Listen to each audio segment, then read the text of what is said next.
das war's. Aber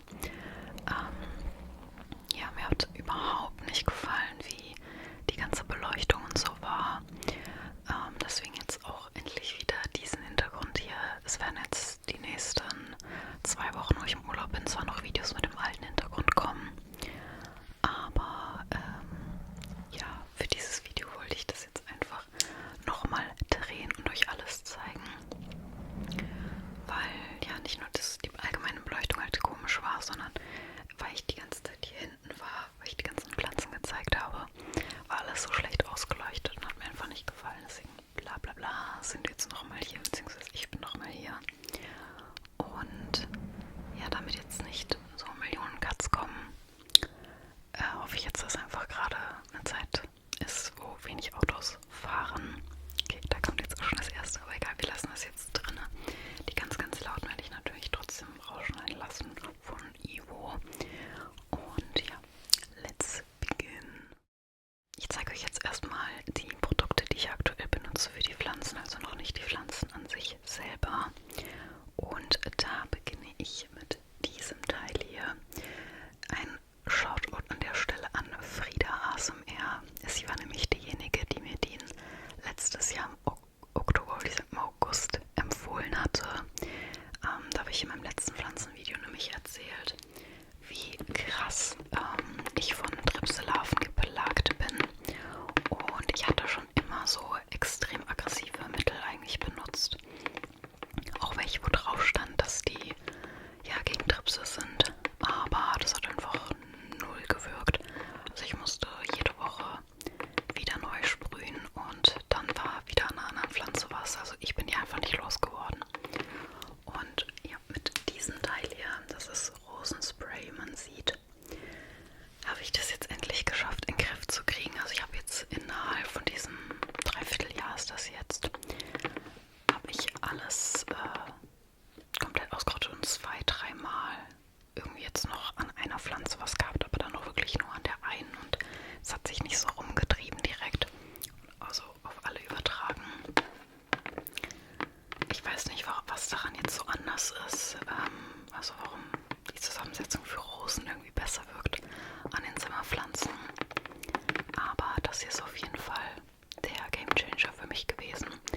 Ich habe ganz am Anfang noch diese Stäbchen hier verwendet, also das ist Dünger und Schädlingsbekämpfung in einem, was dann in der Erde gewirkt hat. Das habe ich aber bislang jetzt nicht nochmal neu ersetzt. Ich weiß nicht, vielleicht sind die schon komplett aufgelöst. Aber auch jetzt nur in Anführungsstrichen mit diesem Spray von Substral Clearflor. Funktioniert alles tippitoppi.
ich jetzt aktuell diesen hier für meine Pflanzen, die in Erde sind.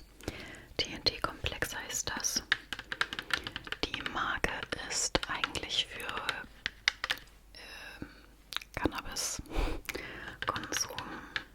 Cannabiskonsum, genau, ist für Cannabispflanzen hergestellt worden, soweit ich das mitbekommen habe. Und deswegen fand ich das so nice, weil ich dann irgendwie dachte, das ist vielleicht ein bisschen natürlicher, auch wenn es null so aussieht. Es sieht aus wie Brennstoff, finde ich. Ich kann jetzt halt auch noch nicht viel dazu sagen, weil ich das jetzt erst seit ein paar Wochen an ein paar Pflanzen verwendet habe. Und jetzt ja eh gerade die Blütezeit ist, sagt man das so. Also wo halt sehr viele Blätter sich entfalten und entwickeln. Da weiß ich jetzt nicht, ob das halt so vorangetrieben wurde durch diesen Dünger oder ob das einfach den ihr natürlicher Lauf halt gerade ist. Da denke ich, kann ich dann erst in meinem nächsten Update-Video irgendwas dazu sagen. Ja, dieses Zeug sieht aus wie Spiritus. Also das ist so grünlich. Aber so richtig dieses neongrünfarbene. Ich weiß nicht, das, was mich halt überzeugt hat, waren die Inhaltsstoffe, also die Vitamine, Spurenelemente und Aminosäuren sind auch noch drin. Ja, ich hoffe einfach, dass es meinen Pflanzen gut tut, keine Ahnung. Kann nichts weiteres dazu sagen. Dann, was jetzt auch der Main-Inhalt von dem Video ist, bin ich gerade dabei, meine Pflanzen zu Wasserpflanzen zu verwandeln.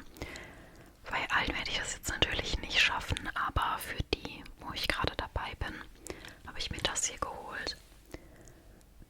Ja, das ist ein Dünger für Hydrokultur, also für Wasserpflanzen. Und da habe ich einfach random einen von Amazon genommen, weil ich halt irgendwas haben wollte, was ich den Pflanzen so als Nahrung bieten kann. Weil wenn man jetzt die Pflanzen in Erde hat, dann ziehen die ja allein schon aus der Erde ein paar Nährstoffe. Und im Leitungswasser, da ist ja auch irgendwie Zeug drin natürlich, aber nicht das, was eine Pflanze wirklich braucht. Deswegen habe ich das jetzt einfach geholt. Kann ich leider auch noch nicht viel zu sagen. Ich weiß nicht, bei sowas ist es, glaube ich, nicht so wichtig. Also ich weiß nicht, ob ich jetzt hier eine waghalsige Aussage treffe damit. Aber ich weiß nicht, Dünger ist halt irgendwie Dünger. Und die Pflanzen sind jetzt dann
hier ist auch noch ein Blatt.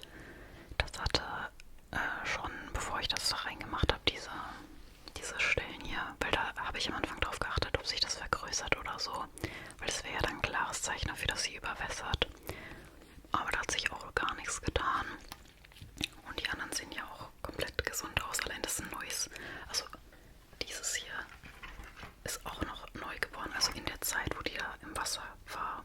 Also ich würde jetzt mal schätzen, der geht's tippitoppi. Beziehungsweise denen. Und ich hoffe, dass die jetzt da weiter dann sich schön drin entwickeln.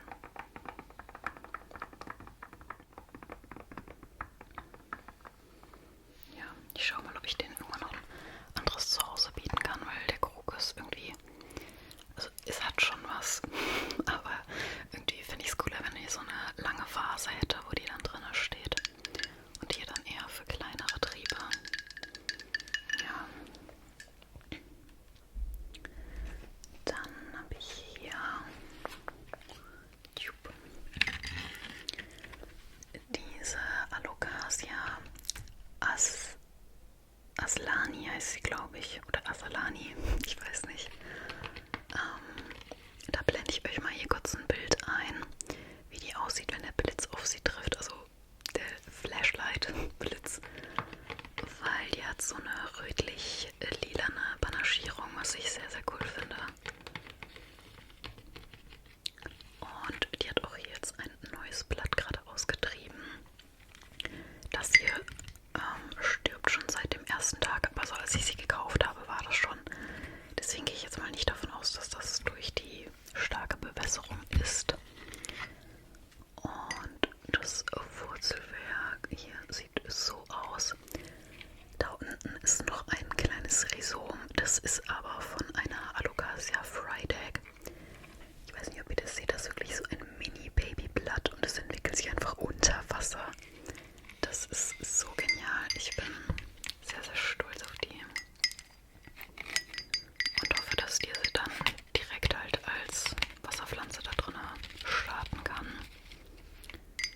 Ich weiß nicht, ob die vielleicht nicht irgendwann doch überwässern. Also ich checke immer alle paar Tage unten die Wurzel und jeder, der schon mal Wurzelfäule erlebt hat, das ist dann einfach nur noch Brei irgendwann, die Wurzel. Und wenn ich da jetzt merken sollte, dass die langsam weich wird, dann werde ich die, glaube ich, direkt rausholen. Aber auch da bislang ist jetzt nichts passiert und ich glaube, die ist jetzt 2 Wochen da drin. Hatte zwischenzeitlich auch schon diesen flüssigen Dünger drin. Den habe ich aber dann, also ich habe das dann, nachdem das so eingezogen war, habe ich das Wasser dann halt irgendwann wieder gewechselt, weil das ist schon noch notwendig. Ich habe mal, ja, irgendwo gesehen, war das auf TikTok, dass irgendwann die Pflanze, wenn sie sich so komplett als Wasserpflanze etabliert hat, das nicht mehr braucht, dass man das wechselt. Also die bilden so praktisch ihr eigenes System da drin und reinigen das Wasser selber. Aber das ist mir jetzt gerade noch zu riskant, also mindestens wöchentlich wechsle ich das jetzt. Und in der Anfangszeit waren das so alle 2 bis 3 Tage, wo ich das Wasser gewechselt habe. Und sorry, dass ich irgendwie so viel atme gerade. Ich habe das Gefühl, ich bin nicht hier am Rumeiern und außer Atem. Ja. So, dann habe ich hier ein sehr krasses Experiment. Da erwarte ich eigentlich gerade gar nichts von. Das ist meine, wie heißt sie? Philodendron Melanochrysum. Genau, den habe ich auch noch zweimal hier stehen. Die zeige ich euch gleich in Erde.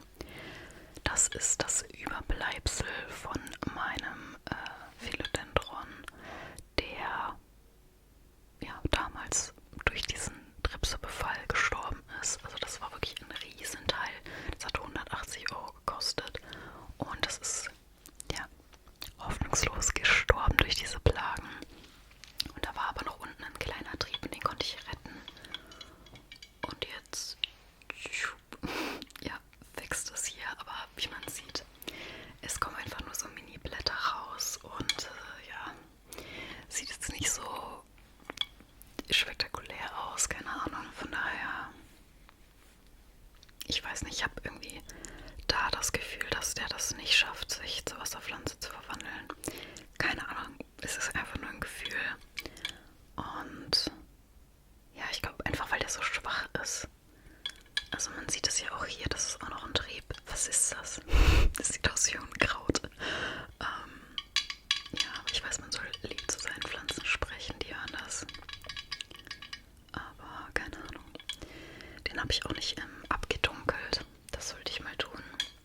Weil Wurzeln wachsen auch anscheinend wieder. Ich weiß nicht, ich habe meine Infos so von hier mal da über die Jahre gesammelt, keine Ahnung. Aber anscheinend wachsen halt die Wurzeln eher, wenn es dunkel ist. Weshalb ich auch hier so ein Küchentuch immer drum habe. Wie so eine Entblößung. Weil ich halt einfach das Gefühl habe, das tut der ganz gut. Ich zeige euch jetzt mal hier erst die Wurzeln. Da ist wirklich sehr viel los. Das hier ist die Hauptmutterpflanze. Die anderen sind auch Mutterpflanzen, aber halt noch sehr kleine. Und hier auch wieder ein Rhizom, was da schwimmt. Beziehungsweise ist das angewurzelt an das Teil. Also ich weiß nicht, was da abgeht. Ja. Da unten sind sehr, sehr viele kleine Triebe und hier oben ist der Haupttrieb. Bei der, also das ist die Alocasia Freitag, bei der war das Problem, dass die einen Schimmelbefall hatte, weil ich wahrscheinlich zu viel gegossen habe und die Erde hat dann angefangen zu schimmeln. An der Pflanze selber hatte ich dann noch nichts festgestellt, an den Wurzeln oder so. Aber es ist ja logisch, dass die dadurch irgendwie, dass es denen nicht so gut ging.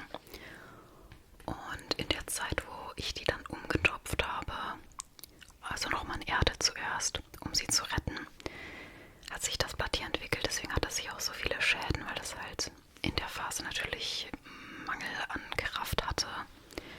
Und ja, es sind auch allgemein, also als ich, wie lange habe ich die jetzt schon? 2, 3 Jahre oder so. Ja, die hatte immer mal wieder so 4, 5 Blätter.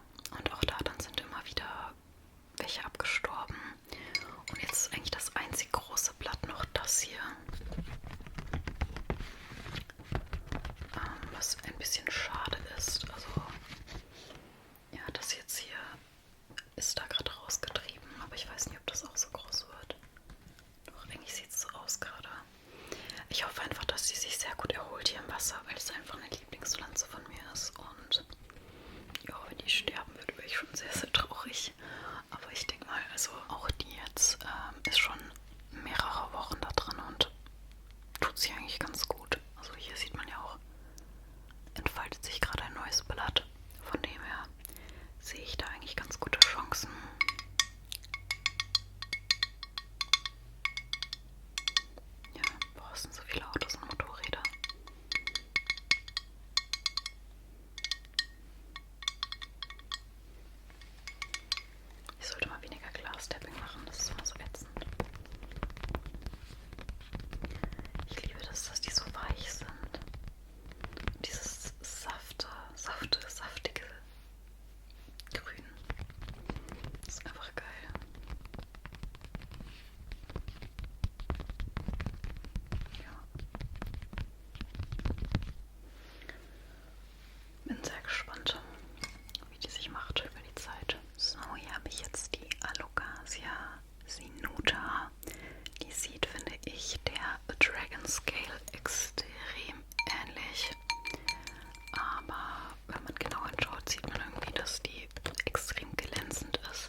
das hält mich nicht ab, immer wieder das neu zu versuchen.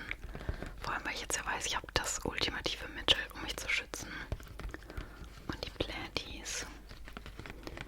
Deswegen ziehe ich die jetzt hier groß. Das Einzige, das mich bei der hier richtig verrückt macht, was ist das? Ich habe das schon häufiger gehabt bei denen, also auch damals bei der, die dann gestorben ist, dass die einfach rissig auf die Welt kommt. Und ich sehe es jetzt hier auch schon, dass da Risse drin sind, weil die einfach zu schnell wächst.